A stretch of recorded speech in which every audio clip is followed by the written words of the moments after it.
এত ঘৃণা করিস আমাকে? আমাকে রাখলি কেন?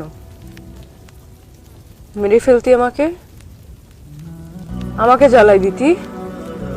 তুই আমার জীবনে যে বিস্ফোরণ ঘটায় আসছিস,